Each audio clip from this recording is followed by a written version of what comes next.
देखिए, मानव नेत्र के बारे में बात करने वाले हैं। इससे पहले हमने लेंस की बात की थी। लेंस मैंने मानव नेत्र के अंदर बताया था, मानव नेत्र में कौन सा लेंस लगाया जाता है? उत्तल लेंस लगा होता है। और मानव नेत्र में जो लेंस लगा रहता है, इसकी कैपेसिटी या क्षमता की यदि बात की जाए तो मानव नेत्र की क्षमता होती है प्लस के 160 डायोप्टर। इसका मतलब है कि क्षमता का मात्रक क्या होता है? डायोप्टर। और मानव नेत्र में लगा कौन सा होता है? उत्तल। तो आप कहेंगे उत्तल लेंस की जो क्षमता होती है वो तो किस में होती है? प्लस में। जबकि यदि अवतल लेंस की बात की जाए तो अवतल लेंस की क्षमता किस में होती है? माइनस में। कैमरा कैपेसिटी भी मैंने आपको बताई थी। कैमरा कैपेसिटी मानव नेत्र की पाई जाती है 576 मेगापिक्सल। बोलो कितनी पाई जाती है? 576 मेगापिक्सल।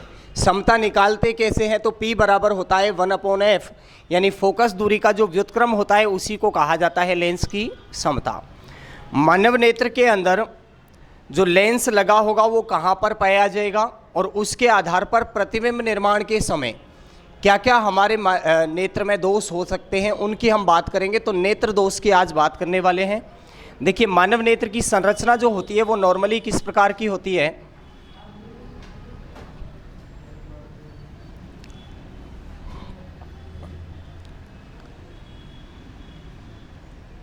इस प्रकार की मानव नेत्र की संरचना होती है। इसमें सबसे बाहरी भाग, ये वाला भाग जो होता है, इसको कहा जाता है पुतली। अंदर जो ये वाला भाग आपको दिखाई दे रहा है गोल, इसको कहा जाता है नेत्र कॉर्निया, या नेत्र कॉर्निया को ही कहा जाता है स्वच्छ मंडल, प्यूपिल। कॉर्निया को कॉर्निया ही बोला जाता है। अंदर वाला ये जो भाग है ये होता है लेंस का। और ये लेंस का काम क्या होता है? लेंस काम क्या करता है? दर्पण और लेंस में अंतर क्या है? दर्पण मैंने बताया था कोई भी ऐसी सतह जो प्रकाश की किरणों को उसी माध्यम में वापस भेज दे। और लेंस क्या होगा? लेंस ऐसा भाग होगा जो प्रकाश की किरणें आएंगी उनको अपने अंदर से पास करके दूसरी दिशा में भेजेगा। जैसे ये मेरे आंखों में लगा हुआ, ये क्या है? दर्पण है या लेंस है? लेंस है। जो आप चेहरा देखते हो वो क्या है? दर्पण। तो इसके अंदर किरणें आर पार जाती हैं और माध्यम परिवर्तित होता है। उस समय क्या होगा? अलग अलग माध्यम में प्रकाश की चाल भी अलग अलग पाई जाएगी। तो चाल अलग अलग होने के कारण प्रकाश की किरणें जो सीधी रेखा में जानी चाहिए वो सीधी रेखा में नहीं जाकर क्या हो जाती हैं? या तो अभिलंब के पास आती हैं या अभिलंब से दूर चली जाती हैं। इस घटना को कहा जाता है अपवर्तन। क्या कहा जाता है? अपवर्तन। यदि किरणें आएँ और उसी माध्यम में वापस जाएं तब तो घटना होगी परावर्तन की। और यदि किरणें किसी माध्यम को क्रॉस करके अगले माध्यम में प्रवेश कर जाएं और उसके बाद वो अपनी सीधी रेखा में गमन नहीं करके अभिलंब के पास या अभिलंब से दूर चली जाएं तो ये घटना क्या कहलाती है? अपवर्तन। तो आप कहेंगे लेंस के अंदर जो घटना होगी वो कौन सी होगी? अपवर्तन की। लेंस में घटना किसकी होगी? अपवर्तन। तो इसका काम क्या है इस लेंस का? ये प्रकाश की किरणें जो आएंगी उन प्रकाश की किरणों को अपवर्तित करके भेजेगा। क्या करके भेजेगा? अपवर्तित करके। ये जो लेंस है कौन सा है? बोलो उत्तल है अवतल है? अरे कौन सा लेंस लगा रहता है? उत्तल लेंस। तो ये उत्तल लेंस क्या करेगा? किरणों को अपवर्तित करके भेजेगा। इसके बाद में ये कॉर्नर वाला भाग जो होता है इसका, अभी मैं आंखों में भी आपको बताऊंगा सारी चीज़ें। ये वाला भाग जो होता है इसको कहा जाता है आइरिस। क्या कहा जाता है? आइरिस। हिंदी में इसी को बोला जाता है परितारिका। यहां पर एक पॉइंट पाया जाता है जिसको बोला जाता है अंध बिंदु। इसके पास में यहां पर कॉर्निया पाई जाती है, रेटिना पाई जाती है। और ये रेटिना जुड़ी रहती है छोटी छोटी तंत्रिकाओं के साथ में जिनको कहा जाता है प्रकाश तंत्रिकाएं। मध्य में इसके फ्लूइड भरा रहता है, लिक्विड पार्ट भरा रहता है। इसको कहा जाता है काचाभ द्रव या टीयर या आंसू कह सकते हो आप। आंसू या काचाभ द्रव, टीयर कहा जाता है। ये मुख्य संरचना होती है आँख की। अब इसमें ये काम क्या क्या करेंगे ये भाग, ये आपको देखना है। देखिए, सबसे बाहरी भाग अगर पूछा जाए तो कौन सा बताना है आपको? प्यूपिल या पुतली। तो बाहरी भाग प्यूपिल या पुतली है। तो जब प्रकाश आएगा तो प्रकाश को रोकने का काम कौन करेगी? यही प्यूपिल ही करेगी। लेकिन अंदर प्रवेश जब करता है आंख में तो सबसे पहले किस भाग में प्रवेश करता है? नेत्र कॉर्निया में। बोलो किस में प्रवेश करेगा? ये पुतली का मतलब है ऊपर वाला भाग जो आपको ये दिखाई दे रहा है, जो बंद होती है और खुलती है, ये वाला भाग तो है पुतली। तो जब प्रकाश प्रवेश नहीं करने देना है आँख के अंदर, तब क्या करेंगे? इसको हम बंद कर लेंगे, और जब प्रवेश करवाना है तब क्या करेंगे? इसको हम खोल लेंगे। तो ये केवल क्या करती है? प्रकाश जो आता है उसको रोकने का काम करती है, जबकि प्रकाश को अंदर भेजने का काम कौन करेगी? नेत्र कॉर्निया। तो पूछा जाएगा सबसे पहले आँख में प्रकाश प्रवेश किस भाग से करेगा? तो आँख में तो प्रवेश किस भाग से करेगा? नेत्र कॉर्निया से, लेकिन उसको रोकेगा कौन? पुतली। तो इस नेत्र कॉर्निया का काम है केवल प्रकाश को आँख के अंदर समाहित करने का। और जब नेत्रदान किया जाता है उस समय पूरी आँख को नहीं निकाला जाता। किस भाग को निकाला जाता है पूछे तो क्या बताएंगे? केवल नेत्र कॉर्निया को निकाला जाता है। नेत्रदान करते हैं उस समय किसको निकाला जाता है? केवल नेत्र कॉर्निया। निकाला कितने समय तक जा सकता है? तो व्यक्ति की अगर मृत्यु हो जाए तो मृत्यु के बाद में 6 घंटे तक इसे निकाला जा सकता है, यानी 6 घंटे तक आंख कार्य करती रहेगी, उसके बाद में कार्य नहीं करेगी। जबकि हार्ट जो है ये केवल 90 मिनट तक कार्य करता है। हृदय जो है हमारा, उसको मरने के बाद में व्यक्ति की अगर डेथ हो जाए तो उसके बाद कितने समय कार्य करेगा? तो 90 मिनट या 1.5 घंटे तक लगभग कार्य करता है। 1.5 घंटे तक ये सक्रिय रहता है, चलता हुआ रहता है, धड़कन उसकी चलती है। जबकि आँख कितने घंटे काम करेगी? तो 6 घंटे तक काम करेगी। तो मृत्यु के बाद 6 घंटे तक इसको निकाला जा सकता है। यदि जीवित व्यक्ति की आँख निकाली जाए तो उसकी तो एक्टिव मिलेगी पहले से ही, तो एक्टिव आँख को उसको निकाल कर 12 घंटे तक ट्रांसफ़र किया जा सकता है। लेकिन मृत व्यक्ति की यदि आँख निकाली जा रही है तो केवल कितने घंटे? 6 घंटे। और किस भाग को निकाला जाएगा? तो केवल नेत्र कॉर्निया को, जो क्या काम करता है? प्रकाश की तीव्रता को निर्धारित करता है, या प्रकाश को अंदर आने से भेजता है अंदर, और कम यदि प्रकाश भेजना है तो कम करने का काम भी यही करेगा, लेकिन रोकने का काम कौन करेगी? पुतली करेगी। इसके बाद में ये उत्तल लेंस जो है ये क्या काम करेगा? जो प्रकाश नेत्र कॉर्निया से गया है फिर वो यहाँ पर जाएगा, तो यहाँ इससे टकराएगा। तो ये जाना तो कैसे चाहिए? यहाँ से प्रकाश आया तो सीधी रेखा में जाना चाहिए, लेकिन ये सीधी रेखा में नहीं जाकर उत्तल लेंस है, इसीलिए ये क्या करेगा? अभिलंब के पास में आने की कोशिश करेगा। तो ये सीधी रेखा में नहीं जाकर थोड़ा सा मुड़कर अंदर जाएगा, और कहाँ पर पहुँचेगा फिर? रेटिना पर। तो यहाँ तक अभी प्रतिबिंब नहीं बनाए, केवल यहाँ से प्रकाश प्रवेश कर रहा है। रोकने का काम कर रही है पुतली, अंदर भेजने का काम कर रही है नेत्र कॉर्निया, फिर उसको अपवर्तित करके कौन भेज रहा है? क्रिस्टलीय लेंस या उत्तल लेंस। और किसके पास भेज रहा है? रेटिना के पास में जब ये प्रकाश जाता है तब हमारा प्रतिबिंब बनता है। तो हमारा प्रतिबिंब बनाने का काम कौन करेगी? रेटिना। आंख में प्रतिबिंब कौन बनाती है? रेटिना। और रेटिना पर प्रतिबिंब जो बनेगा वो किसके आधार पर बनेगा? इस लेंस के आधार पर बनेगा। लेंस कैसा है? उत्तल। और उत्तल लेंस में बना हुआ प्रतिबिंब कैसा होता है? तो आप कहेंगे ये प्रतिबिंब जो होगा उल्टा बनेगा, और उल्टे के साथ साथ वास्तविक बनेगा। कैसा प्रतिबिंब बनेगा? वास्तविक और उल्टा। लेकिन फिर भी हमें वस्तु सीधी दिखाई देती है। क्यों दिखाई देती है? क्योंकि ये प्रकाश तंत्रिकाएं जो हैं ये इस रेटिना से प्राप्त संकेतों को पहुंचाती हैं मस्तिष्क के पास। किसके पास पहुंचाएंगी? ब्रेन के पास। ब्रेन उनको क्या करेगा? संकेतों को जब वापस भेजेगा तो इसका जो प्रतिबिंब ये उल्टा और वास्तविक बन रहा था, इसको वो सीधा और आभासी बना के हमें प्रतीत करवाएगा।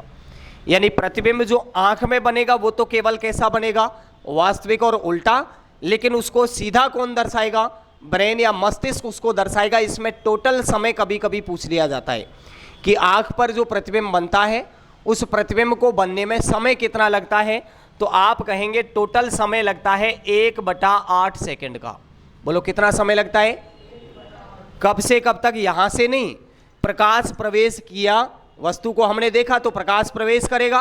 प्रकाश प्रवेश करने के बाद यहाँ प्रतिबिंब बना, यहाँ से मस्तिष्क पर संकेत गए, मस्तिष्क से वापस संकेत यहाँ पर आने में जो टोटल समय लगता है वो कितना लगता है? 1/8 सेकेंड। कानों का भी कभी कभी पूछ लिया जाता है आपसे। आवाज़ जो आप सुनते हो, मैं जैसे बोल रहा हूँ अभी आप सुन रहे हो, ये प्रभाव आपके कानों पर कितने समय तक रहता है? तो उसके लिए आप जवाब देंगे 1/10 सेकेंड तक। कानों पर ध्वनि का प्रभाव कितने समय रहेगा? 1/10 सेकेंड। जबकि प्रतिबिंब निर्माण में कितना समय लगेगा? केवल 1/8 सेकेंड। कौन बनाएगा प्रतिबिंब? रेटिना। कैसा बनाएगी? उत्तल लेंस के आधार पर बनाएगी, वास्तविक और उल्टा। लेकिन उसको मस्तिष्क क्या करेगा? सीधा दर्शाएगा और आभासी दर्शाएगा। अंध बिंदु या पीत बिंदु जो है इसका काम क्या है, ये लास्ट पॉइंट है जो दर्शाता है कि इसके बाद यदि वस्तु का प्रतिबिंब बनेगा या इसके बाद में ये प्रकाश की किरणें आके आपतित होंगी तो हमें वस्तु दिखाई नहीं देगी। अंध बिंदु का मतलब है इसके बाद में जो प्रतिबिंब बनेगा वो हमें दिखाई नहीं देगा। इसके बाद में ये परितारिका या आइरिस का काम क्या है, तो आइरिस का काम है रंग का निर्धारण करना। बोलो किसका निर्धारण करना, रंग का। आंखों में प्रकाश जो प्रवेश करता है, मैंने बताया था प्रकाश जब आता है ऊपर से तो आता तो एक ही किरण के रूप में है, लेकिन इस किरण के साथ में जब घटनाएं होती हैं विवर्तन की या अपवर्तन की या परावर्तन की, तो उसके बाद में ये क्या करता है 7 अलग अलग रंगों में विभाजित हो जाता है। कितने रंगों में विभाजित हो जाता है, 7 में। आता एक ही है, सफ़ेद रंग में आता है जो हमें नॉर्मली दिखाई नहीं देता है, लेकिन ये बाद में टकराने के बाद किसी भी सतह से जब टकराता है तो अवरोध से टकराने के बाद 7 अलग अलग रंगों में विभाजित हो जाता है। इस घटना को कहते हैं वर्ण विक्षेपण। क्या कहा जाता है, वर्ण विक्षेपण या स्कैटरिंग इस घटना को कहा जाता है। देखिए आइरिस क्या काम करेगी, किसका निर्धारण करेगी, रंग का। अब रंग का निर्धारण करने का मतलब है कि इनमें से 7 रंगों में से केवल एक ही रंग को हमें दिखाएगी, बाकी रंगों को नहीं दिखाएगी। वस्तु के दिखाई देने के लिए मैंने नियम बताया था आपको, कौन सा नियम काम करता है, तो कर्पस्कुलर सिद्धांत कार्य करता है। बोलो कौन सा सिद्धांत, कर्पस्कुलर सिद्धांत किसने दिया, न्यूटन ने। कर्पस्कुलर सिद्धांत किसने दिया था, न्यूटन ने। बता देता हूं एक बार वापस क्या बताया था इसमें।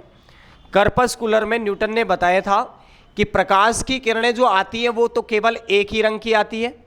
वस्तु पर जब वो टकराती हैं तो टकराने के बाद वस्तु क्या करेगी, या तो प्रकाश की किरणों को वापस परावर्तित करेगी या फिर अपने अंदर अवशोषित करेगी। 2 ही घटना होंगी, इसके अलावा तीसरी घटना होगी नहीं।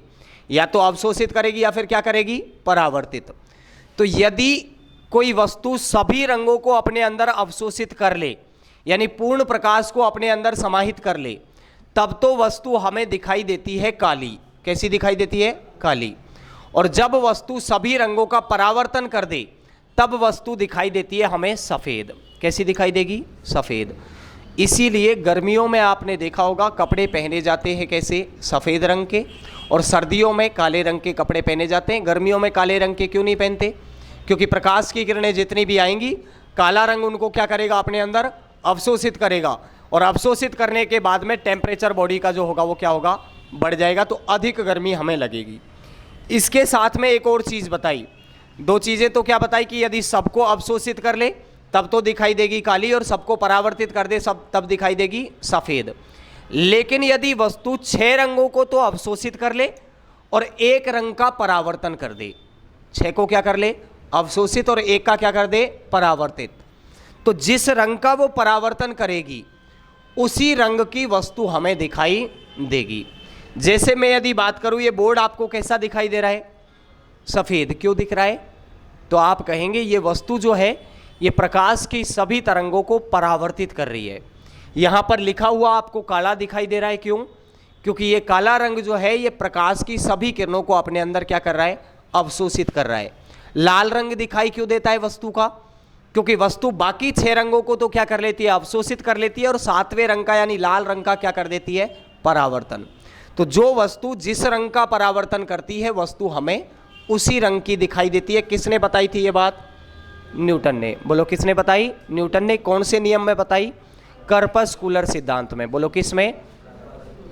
अब ये रंग का निर्धारण करेगी और आंखों की रंग का भी निर्धारण करेगी।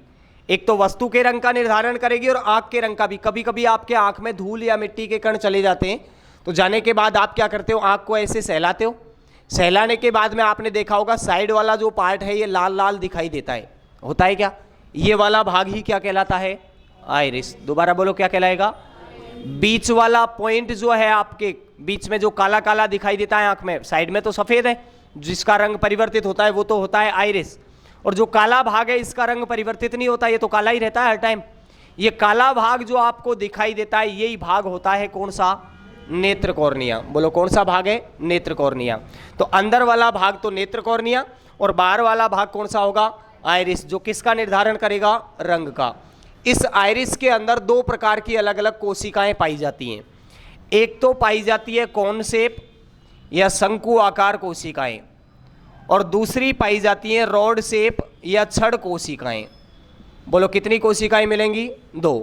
एक तो मिलेगी शंकु आकार की कौन शेप, और दूसरी मिलेगी छड़ प्रकार की। इन दोनों का काम अलग अलग है।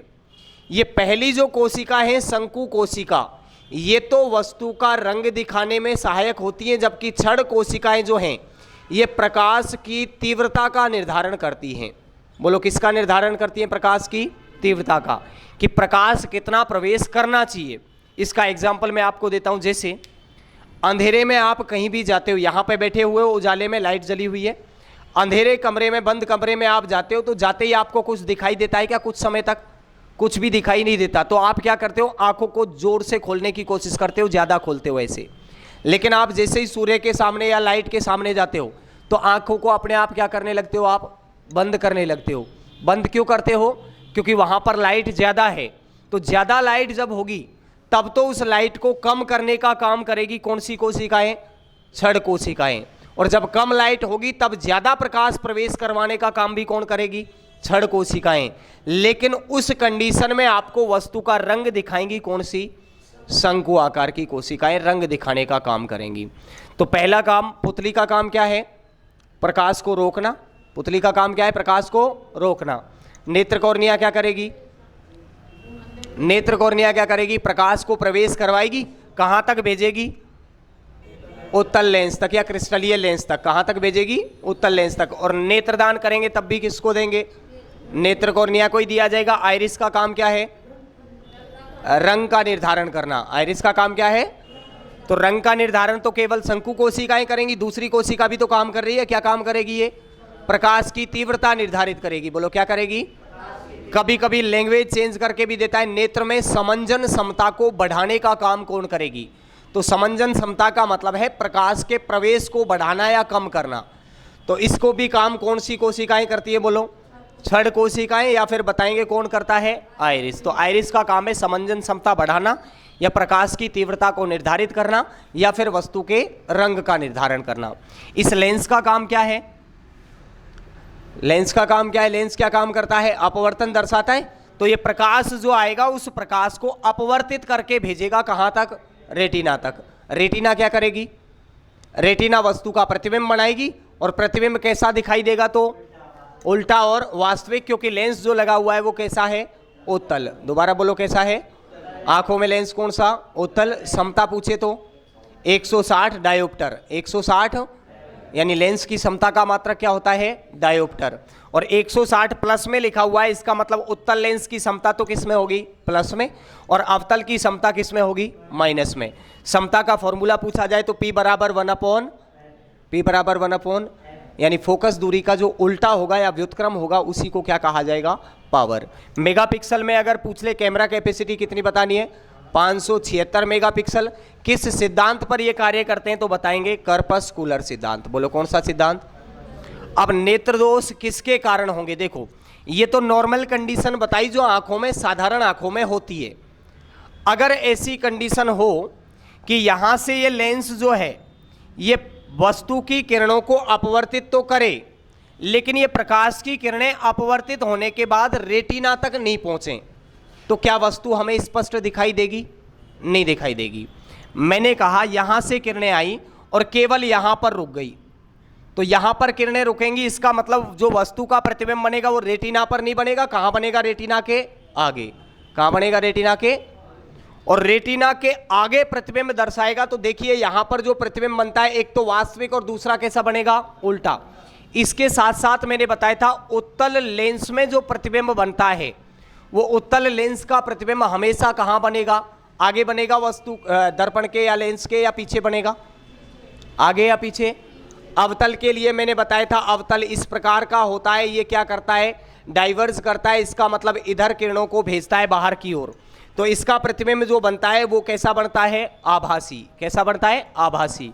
जबकि उत्तल की यदि बात की जाए तो उत्तल क्या करेगा? इनको कन्वर्ज करेगा, यानी अंदर की ओर भेजेगा। तो इसका प्रतिबिंब कैसा बनेगा? वास्तविक। और वास्तविक प्रतिबिंब जो बनता है वो लेंस के आगे की साइड में बनता है। इसीलिए आगे बनने वाले प्रतिबिंब जो होते हैं वो कैसे होते हैं? हमेशा उल्टे। आगे बनने वाले कैसे होते हैं? इसीलिए मैंने लिखा प्रतिबिंब कैसा बनेगा? उल्टा। यहां पर यदि बात की जाए वस्तु का प्रतिबिंब पीछे बनने के बजाय आगे बन गया, तो आगे बना है तो एक वस्तु जो यहां रखी हुई है और एक वस्तु यहां दूर रखी हुई है, एक तो पास में रखी है और दूसरी कहां रखी हुई है, दूर। तो ये पास वाली वस्तु का जो प्रतिबिंब है वो कहां बनेगा और दूर वाली का प्रतिबिंब कहां बनेगा, पास बनेगा या दूर बनेगा? इसका प्रतिबिंब इधर बनेगा या इधर बनेगा, केवल इतना पूछ रहा हूं। यहां पर जब था तब तो प्रतिबिंब, वस्तु यहां है तो प्रतिबिंब भी यहीं पे दिखाई देगा, लेकिन मैंने क्या किया, ये बोला है कि रेटिना तक प्रकाश पहुंचा ही नहीं है, रेटिना से आगे ही प्रतिबिंब बन रहा है। तो आगे बनने की कंडीशन में क्या होगा, प्रतिबिंब आगे बनेगा, उस कंडीशन में क्या होगा, पास वाली वस्तु का जो प्रतिबिंब होगा वो और पास दिखाई देगा और दूर वाली वस्तु का प्रतिबिंब भी कहां दिखाई देगा, पास में। अब मैं ये कहूं कि ये वस्तु बिल्कुल मैंने यहां पर रख दी आपके जस्ट पास में, तो जस्ट पास वाली वस्तु का प्रतिबिंब और पास दिखाने की कोशिश करेगा क्या ये, बोलो हाँ या ना?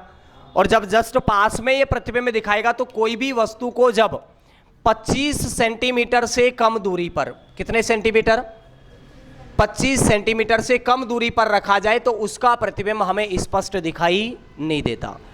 आप कॉपी उठा के देख सकते हो, पास में बिल्कुल ऐसे रखोगे तो जितने मोटाई में अक्षर लिखे हुए वैसे आपको दिखाई नहीं देंगे, उससे ज़्यादा मोटा दिखाई देंगे।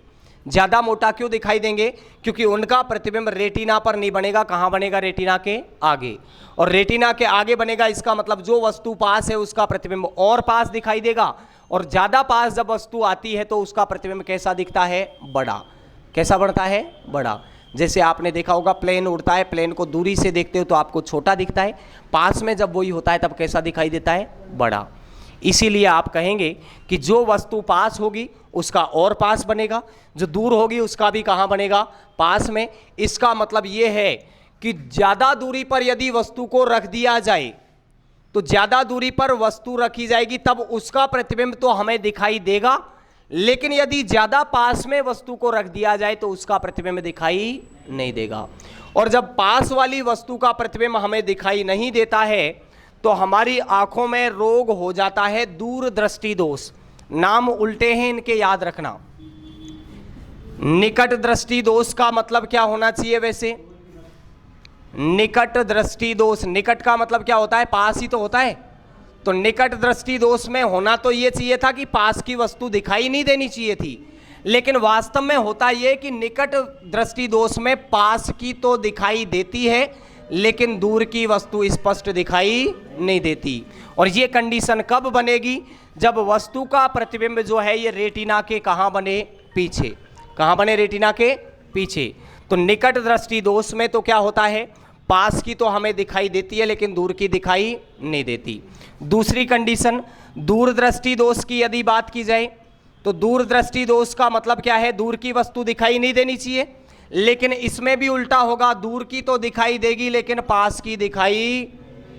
अब इनको कंट्रोल करने के लिए क्या करें, देखिए एक बार तो प्रतिबिंब बन रहा है यहां पर, तो इस प्रतिबिंब को यदि मुझे रेटिना तक पहुंचाना है तो वापस लेंस लगाना पड़ेगा इसमें। और लेंस कैसा लगाना पड़ेगा, यहां पर तो किरणें आ रही हैं कहां, अभिलंब के पास, तो ऐसा कोई भी लेंस जो अभिलंब से दूर किरणों को भेजे वही लेंस लगाना पड़ेगा। और दूर भेजने वाला कौन सा होगा, तो आप कहेंगे अवतल जो है, ये अवतल क्या करता है, किरणों को दूर भेजता है। अभी मैंने अवतल बताया था, ऐसे होता है। इसमें क्या कंडीशन होगी, यहां पर किरणें टकराएंगी बीच वाले पॉइंट से, तो ये किरण यहां चली जाएगी और ये किरण यहां चली जाएगी, इसका मतलब ये दूर भागेंगी। तो दूर भेजने का काम तो कौन सा करेगा, अवतल। और यदि पास की बात करें तो किरणों को ऐसे यहां से पास में लाने का काम कौन करता है, उत्तल। तो आप कहेंगे जब किसी व्यक्ति को निकट दृष्टि दोष है, यानी पास की तो दिखाई दे रही है और दूर की दिखाई नहीं दे रही है, तो इसके निवारण के लिए आपको प्रयोग करना है अवतल लेंस। बोलो कौन सा प्रयोग करना है, अवतल लेंस का मतलब कॉनकेव जो लेंस है उसका आपको प्रयोग करना है। दूसरी कंडीशन दूरदृष्टि दोष में क्या होगा, दूर की दिखाई देगी लेकिन पास की दिखाई नहीं देगी। तो ये प्रतिबिंब जो पीछे बन रहा है इसको आगे लाने के लिए क्या करना है हमें, दूर जा रही हैं किरणें, तो दूर जा रही हैं तो उनको पास में लाना पड़ेगा, और पास लाने का काम कौन करता है, उत्तल काम करता है। इसीलिए दूरदृष्टि दोष के निवारण के लिए कौन सा लेंस लगाते हैं, उत्तल लेंस। अब कभी कभी कंडीशन ये भी आती है कि ना तो पास की दिखे और ना ही दोनों ही वस्तु दिखाई नहीं देती स्पष्ट रूप से। दिखती तो है नॉर्मल कि हाँ कुछ है, आभास हो रहा है कि कोई आ रहा है, लेकिन ये पता नहीं चलता कि ये चेहरा किसका है। कोई भी हो सकता है, जैसे बुजुर्गों में ज़्यादातर ये रोग होता है। बूढ़े व्यक्ति जो होते हैं उनको आदमी की आवाज़ से तो पता चल जाता है ये आदमी वो है, लेकिन उसका चेहरा दिखाई नहीं देता है। तो इस कंडीशन को कहा जाता है जरा दृष्टि दोष। बोलो कौन सा दोष है? जरा दृष्टि दोष। अच्छा, हिंदी में तो ये निकट और दूर बोलेंगे, लेकिन अंग्रेजी नाम भी कभी कभी दे दिया जाता है। आपको पूछ लिया जाता है निकट दृष्टि दोष को अन्य किस नाम से जाना जाता है, तो आप बताएंगे मायोपिया। दोबारा बोलो, किससे? मायोपिया। दूर दृष्टि दोष का पूछा जाए, दूर दृष्टि दोष को अन्य किस नाम से जाना जाता है, तो हाइपरमेट्रोपिया। बोलो क्या नाम है? हाइपरमेट्रोपिया। एक बार और बोलो, निकट दृष्टि दोष में मायोपिया और दूर दृष्टि दोष में हाइपरमेट्रोपिया का तो निवारण कौन करेगा? उत्तल लेंस।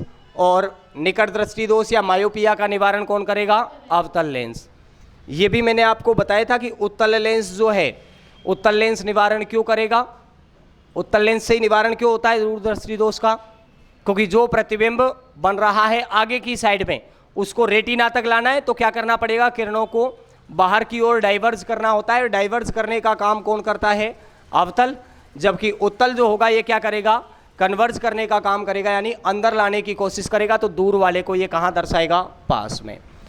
अब ये बुजुर्गों में जो कंडीशन होती है जरा दृष्टि दोष, जरा दृष्टि दोष को बोला जाता है प्रेस बायोपिया। क्या बोला जाता है? प्रेस बायोपिया या जरा दृष्टि दोष में क्या होगा? दोनों ही रोग साथ में हो जाएंगे। निकट दृष्टि दोष भी होगा, और जब निकट दृष्टि दोष होगा तब कहाँ की वस्तु दिखाई नहीं देगी? दूर की। और जब दूर दृष्टि दोष होगा तब कहाँ की दिखाई नहीं देगी? पास की। यानी इसमें दोनों ही वस्तु अपने को स्पष्ट दिखाई नहीं देती है, ना तो दूर की दिखेगी ना ही पास की। क्यों हो रहा होगा ऐसा? जैसे इसके लिए मैंने कंडीशन ली कि इसका तो प्रतिबिंब कहाँ बनता है? आगे। दूर दृष्टि दोष में प्रतिबिंब कहाँ बनेगा? पीछे। तो अब मुझे बताओ ये जरा दृष्टि दोष में प्रतिबिंब कहाँ बनेगा? कभी आगे बनेगा, कभी अरे बीच में बनने का मतलब तो यहाँ बनेगा, और यहाँ जो प्रतिबिंब बनता है वो तो स्पष्ट दिखाई देता है। तो आप कहेंगे मांसपेशियाँ जो होती हैं बुजुर्गों की वो ढीली पाई जाती है। ढीली मांसपेशियों के कारण प्रतिबिंब जो है इस रेटिना पर नहीं टिक पाता, और रेटिना पर नहीं टिक पाने का मतलब है एक बार कभी पीछे बन रहा है, कभी आगे, कभी पीछे, कभी आगे। तो प्रतिबिंब पूरी तरह से रेटिना पर हमें दिखाई नहीं देता है। इसके निवारण के लिए फिर क्या करें? कुछ तो निवारण होगा इसका। जब आगे बनेगा प्रतिबिंब तब तो निवारण के लिए कौन सा लेंस लगाएंगे इसमें? अवतल। और अगर ये प्रतिबिंब बनेगा पीछे तो उसके निवारण के लिए कौन सा लगाएंगे? उत्तल।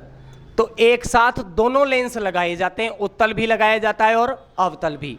इसको बोला जाता है अवतलोत्तल। बोलो कौन सा लेंस है? अवतलोत्तल या द्विफोकसी लेंस। बोलो कौन सा लेंस? द्विफोकसी या बायोफोकल लेंस लगाया जाता है। किसके निवारण के लिए? जरा दृष्टि दोष। जरा दृष्टि दोष में क्या होगा? ना तो पास की वस्तु स्पष्ट दिखाई देगी और ना ही दूर की वस्तु, दोनों ही वस्तु हमें स्पष्ट दिखाई नहीं देती है। ये अधिकतर बुजुर्गों में होगा मांसपेशियों के ढीलेपन के कारण। कारण क्या होगा इसका? तो प्रतिबिंब जो है वो रेटिना पर नहीं टिकेगा, यानी रेटिना के कभी आगे बनेगा, कभी कहाँ बनेगा? पीछे। निवारण करना है तो क्या लगाना पड़ेगा? अवतलोत्तल। आरएस 2012 में एक क्वेश्चन पूछा गया था इसका कि जो ये जरा दृष्टि दोष है या जिसके अंदर दोनों ही वस्तु हमें स्पष्ट दिखाई नहीं देती, इसमें लगाते तो अवतलोत्तल लेंस हैं, यानी अवतल भी लगाते हैं और उत्तल भी लगाते हैं, लेकिन इनका रेशियो कितना होता है? कितना अवतल लगाया जाता है, कितना उत्तल लगाया जाता है? तो ये 50-50% नहीं लगाए जाते। इसमें ऊपर की साइड में तो याद रखना है आपको, अवतल लगाया जाता है और नीचे कौन सा लगाया जाता है? उत्तल। और इनका रेशियो होता है 2:1। बोलो रेशियो कितना? यानी 33% तक तो लगभग रहता है उत्तल और 66.66% रहता है कौन सा? अवतल। दोनों लगाए जाते हैं। ऊपर कौन सा रहेगा? अवतल। नीचे क्रम याद ही रख लेना, ऊपर कौन सा मिलेगा? अवतल और नीचे उत्तल। दोनों लगेंगे कितने अनुपात में? 2:1 में। किस रोग में? जरा दृष्टि दोष में या प्रेस बायोपिया भी आपको याद रखना है। क्या होगा इसमें? ना तो पास की दिखाई देगी और ना ही दूर की, दोनों ही वस्तु हमें दिखाई नहीं देती। एक और रोग होता है इनके अलावा, एस्टिग्मेटिज्म या अबिंदुता।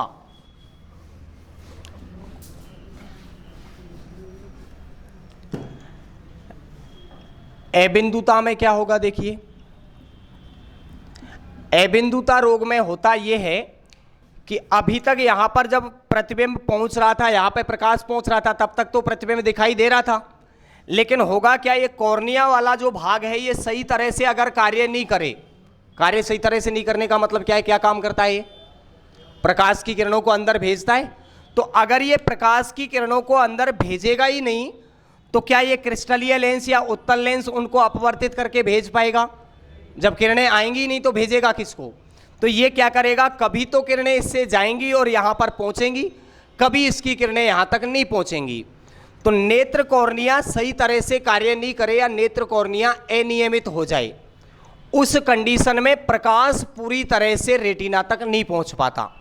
और रेटिना तक जब प्रकाश नहीं पहुंचेगा तो वस्तु का प्रतिबिंब भी दिखाई नहीं देगा। लेकिन कभी कभार क्या होगा, प्रकाश की ऐसे एक किरण आई, वो तो नहीं गई, अगली किरण आके माना कि पहुंच भी जाए इसके पास, तो समय जो लगना चाहिए वो कितना लगना चाहिए, 1/8 सेकेंड। लेकिन ये किरण आई एक बार और आते ही तुरंत किरण गायब, तो उसका पूरी तरह से प्रतिबिंब वस्तु का नहीं बनेगा। इसीलिए इस रोग में क्या होगा, सीधी रेखाएं जब किसी व्यक्ति को दिखाई जाएं जिसके रोग है अबिंदुता, वो व्यक्ति इन सीधी रेखाओं को सीधा नहीं देखकर कैसा देखता है, तिरछा। और जो तिरछी रेखाएं दिखाई जाएंगी उनको कैसा देखेगा, सीधा। यानी इस रोग में दिखाई पर कोई फर्क नहीं पड़ता, लाल है तो लाल ही दिखेगा, काला है तो काला ही दिखेगा। लेकिन जो सीधा खड़ा हुआ व्यक्ति है वो टेढ़ा खड़ा हुआ दिखाई देगा, और टेढ़ा खड़ा हुआ व्यक्ति कैसा दिखेगा, सीधा।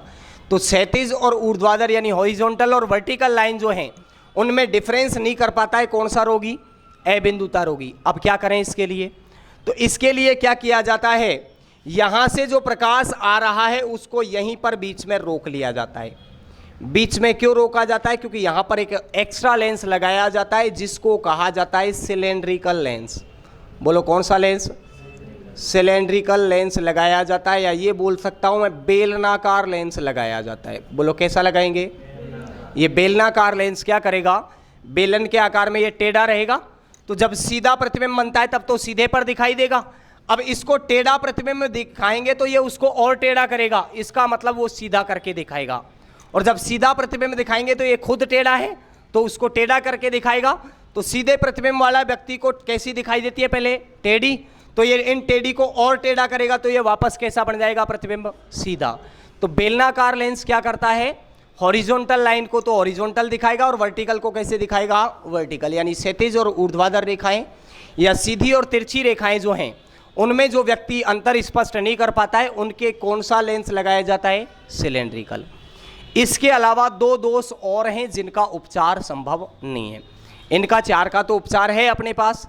क्या उपचार है बोलो, निकट दृष्टि दोष में किससे उपचार करेंगे, अवतल से, दूर दृष्टि दोष में उत्तल से, जरा दृष्टि दोष में अवतलोत्तल या बायोफोकल या द्विफोक्सी लेंस से करेंगे, और अबिंदुता में किससे करेंगे, बेलनाकार या सिलेंड्रिकल लेंस से। लेकिन एक आता है कैटरेक्ट।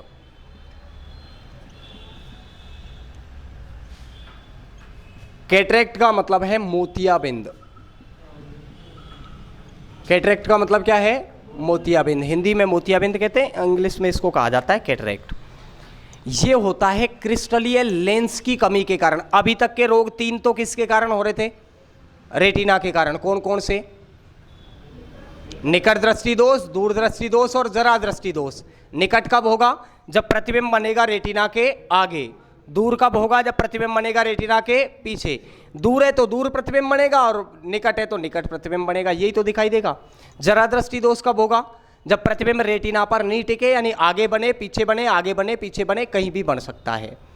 चौथा रोग बताया मैंने अबिंदुता, वो किसकी कमी के कारण होगा, नेत्र कॉर्निया। बोलो किसकी कमी, नेत्र कॉर्निया की क्या कमी रहेगी इसमें, नेत्र कॉर्निया आने वाले प्रकाश को पूरी तरह से नहीं भेज पाएगी। तो प्रकाश जब तक नहीं पहुंचेगा तब तक वस्तु का प्रतिबिंब भी दिखाई नहीं देगा। कैटरेक्ट जो है ये होता है उत्तल लेंस के कारण। बोलो किसके कारण, उत्तल लेंस कौन सा लगा रहता है, क्रिस्टलीय लेंस होता है। नॉर्मली जो लेंस होता है, ये वाला लेंस जो है इसका कलर दिखाई दे रहा है क्या कुछ आपको, धूसर कलर होता है, कलरलेस मान सकते हो, इसका कोई निश्चित रंग नहीं होता। तो ये वाला जो लेंस लगाया हुआ है ये तो क्या कर रहा है, प्रकाश की किरणों को अपवर्तित करके आसानी से भेज पा रहा है। लेकिन यदि इसी के ऊपर मैं किसी चीज़ का लेप कर दूं, लेप करने का मतलब यहाँ पे मिट्टी के कण आ जाएं, तो क्या मुझे स्पष्ट दिखाई दोगे आप? नहीं दोगे। ऐसा ही इसके अंदर होता है। ये जो लेंस है नॉर्मली धूसर होता है, लेकिन इसकी सतह यदि धुंधली हो जाए या दूधली हो जाए, दूधली का मतलब क्या होता है, दूध जैसी या सफ़ेद रंग हो जाए इसका, तो इसकी सतह रंगीन होने के कारण या धुंधली होने के कारण क्या ये प्रकाश की किरणों को अपवर्तित करके भेज पाएगा? नहीं भेज पाएगा। और जब तक प्रकाश की किरणें नहीं जाएंगी तब तक हमें वस्तु दिखाई भी नहीं देगी। तो इस कैटरेक्ट के अंदर जो धुंधलापन आता है वो आता किसके कारण है? तो हमारी आंख में जो मांसपेशियां होती हैं, जो आइरिस वाला भाग है, इस आइरिस वाले भाग को ये मांसपेशियां क्या करती हैं, घेर लेती है। यानी मांसपेशियां, मस्तिष्क की जो मांसपेशी हैं उनकी अतिरिक्त वृद्धि हो जाए तो ज़्यादा वृद्धि के कारण क्या होगा, वो आंख के ऊपर छाने लगेंगी, और आंख के ऊपर जब वो आएंगी तो प्रकाश पूरी तरह से रेटिना तक नहीं जाएगा, और जब रेटिना तक पूरी तरह नहीं जाएगा तो स्पष्ट प्रकाश जब तक है तब तक तो थोड़े बहुत प्रकाश तो जाएगा, तो तब तक तो हमें वस्तु दिखाई देगी। लेकिन अगर धुंधला प्रकाश है, या फिर ये बोल सकता हूँ शाम का समय हो रहा है या सुबह का समय हो रहा है, सूरज नहीं निकला हुआ है, तो उस समय क्या होगा, हल्का अंधेरा रहेगा। उस अंधेरे में ये व्यक्ति यदि देखेगा तो प्रकाश की किरणें पूरी तरह नहीं जाने के कारण इसको कुछ भी दिखाई नहीं देगा। तो दिन में तो ऐसे व्यक्ति को दिखाई देता है, लेकिन रात्रि को इसको दिखाई नहीं देता। नाइट ब्लाइंडनेस भी इसको कहा जाता है। क्या कहा जाता है? नाइट ब्लाइंडनेस या कैटरेक्ट या फिर मोतियाबिंद। रतौंधी वो कलर ब्लाइंडनेस, रतौंधी नाइट ब्लाइंडनेस जो होता है वो किसके कारण होता है? ए विटामिन की कमी से। विटामिन ए की कमी होगी, इसमें क्या होगा, मांसपेशियों की अतिरिक्त वृद्धि होगी और मांसपेशियां बढ़कर आंख के बाहर वाली परत को घेर लेंगी। अब बाहर वाली परत को जब घेर लेंगी तो प्रकाश पूरी तरह अंदर नहीं जाएगा।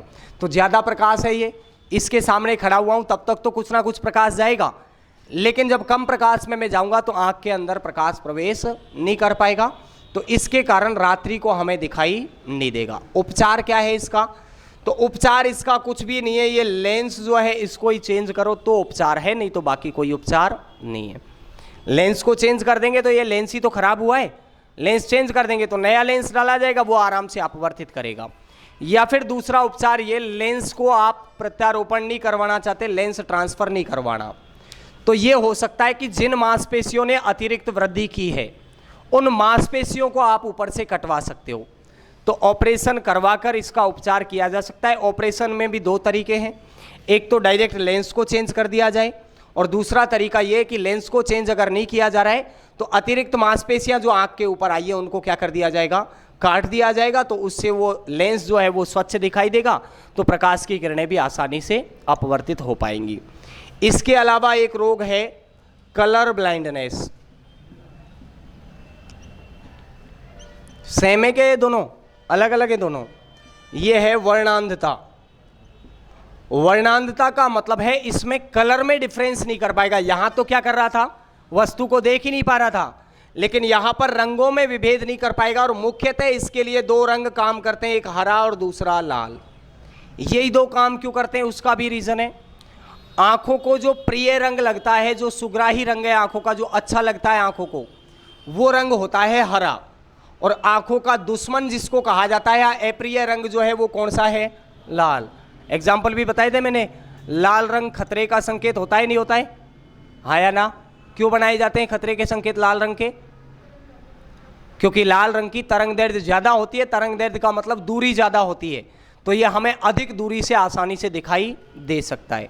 लाल रंग हर जगह खतरा है। पंडित जी भी बताए थे, पंडित जी तिलक लगा के आएंगे, आप जाओगे, हाथ देखेंगे, खुद का भविष्य पता नहीं है, आपका भविष्य बता जाएंगे, 50 रुपये की पर्ची कट जाएगी।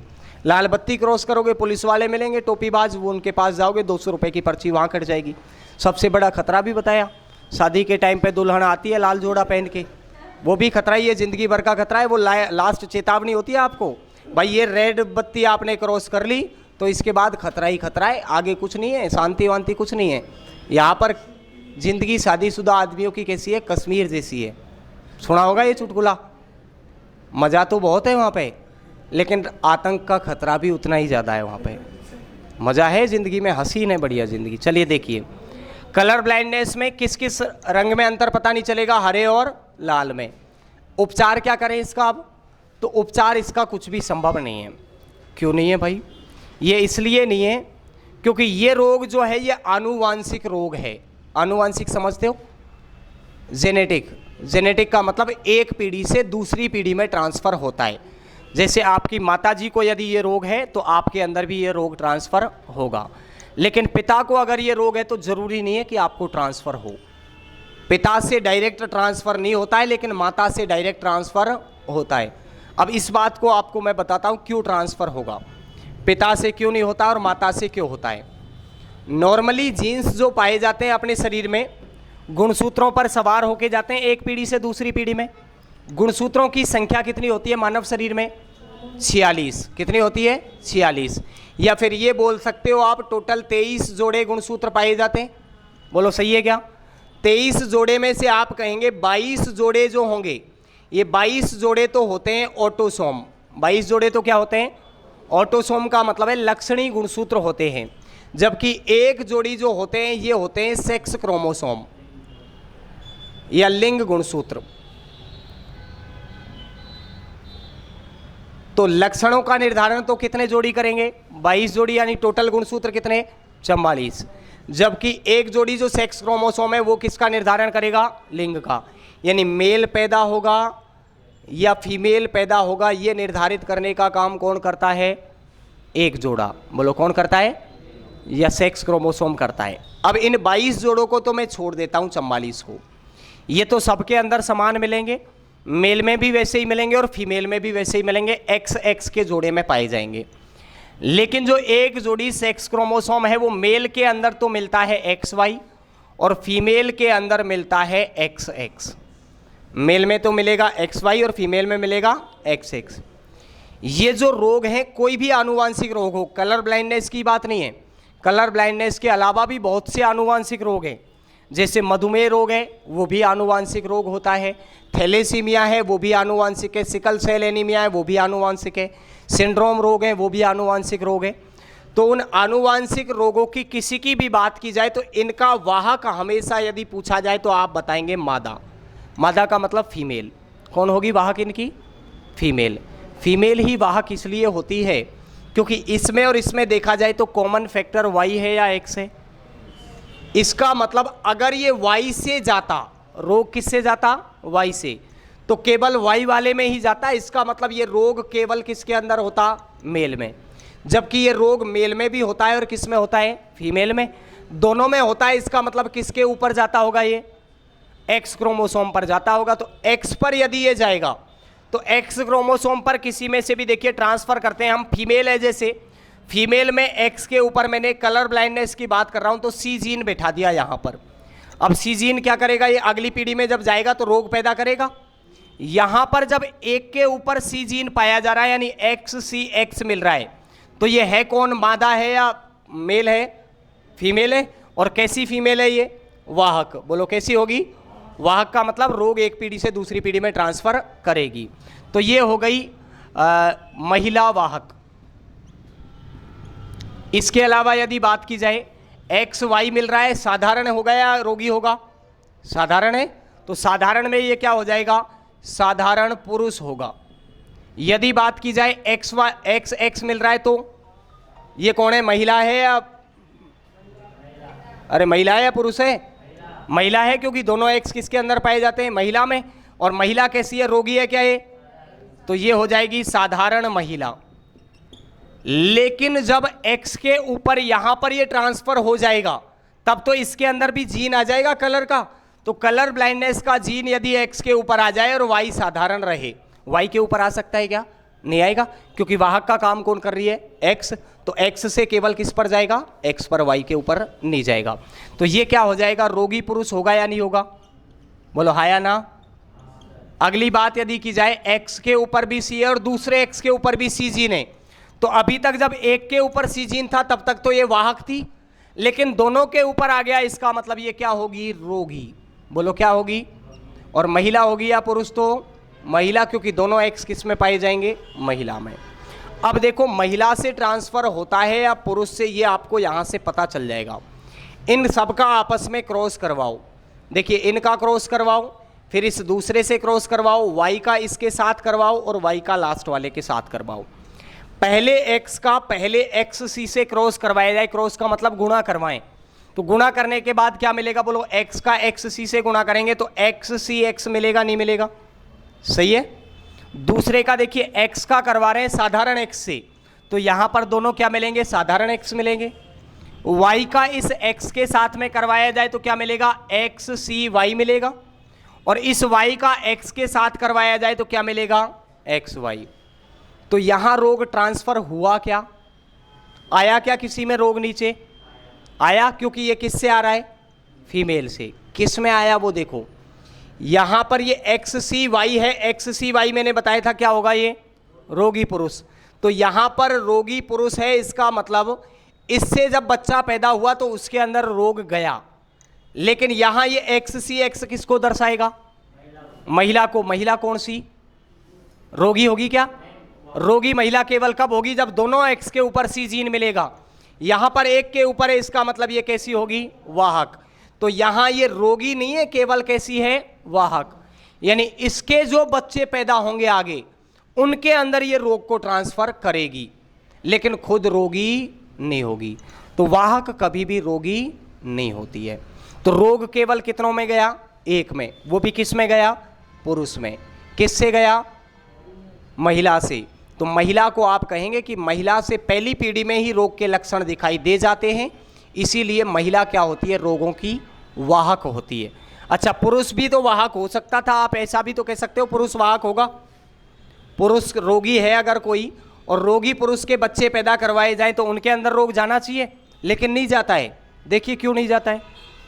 मेल का मैं मान लेता हूं कोई रोगी है, रोगी पुरुष मान लिया। अब रोगी पुरुष को किससे दर्शाएंगे ये बताओ मेरे को, अरे बोलो किसको दर्शाएंगे, रोगी पुरुष को एक्स सी वाई से दर्शाएंगे।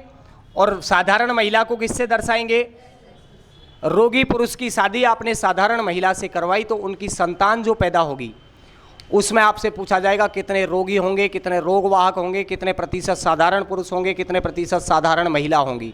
ये पूरा पढ़ाया जाएगा बायोलॉजी के अंदर। अभी केवल बेसिक में इसलिए बता रहा हूँ ताकि आपको पता चल जाए कलर ब्लाइंडनेस जो है उसकी वाहक कौन होती है, हमेशा मादा होती है, पुरुष उसका वाहक नहीं होता।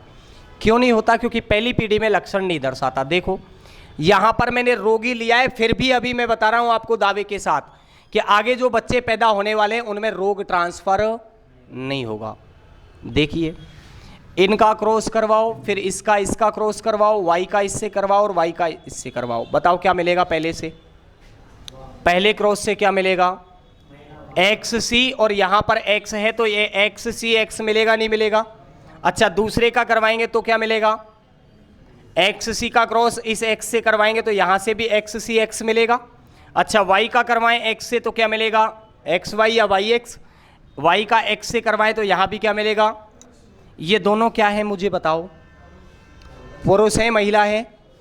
पुरुष में भी रोगी हैं क्या, क्योंकि इनके ऊपर कोई जीन नहीं है। तो ये कैसे होंगे, साधारण। यहाँ बताओ ये महिला है या पुरुष है, दोनों की दोनों महिला हैं और दोनों के ऊपर एक एक पर सी जीन मिल रहा है। इसका मतलब ये रोगी नहीं है, ये केवल क्या है, तो ये दोनों वाहक होंगी, यहाँ से रोगी पैदा। यानी पुरुष का जब क्रॉस करवाया जाता है, पुरुष अगर रोगी है तो उसके बच्चों में रोग ट्रांसफर नहीं होता है, लेकिन उनकी तीसरी पीढ़ी जब आएगी तो उसके अंदर रोग ट्रांसफर होगा, क्योंकि इनके जब बच्चे पैदा करवाए जाएंगे तो यही तो मैंने यहाँ पर लिया था, इसके बच्चे पैदा करवाए थे, अभी रोग ट्रांसफर हुआ था नहीं हुआ था, हुआ था। इसका मतलब वाहक का काम कौन करेगी, पुरुष या महिला? केवल महिला करेगी, क्योंकि महिला से लक्षण जो दिखाई देंगे वो पहली पीढ़ी में ही हमें दिखाई देने लगेंगे, जबकि पुरुष के लक्षण कहाँ दिखाई देते हैं, तीसरी पीढ़ी में हमें दिखाई देते हैं। इसके आगे की चर्चा करेंगे अपन अगली क्लास में। अभी के लिए इतना ही, धन्यवाद।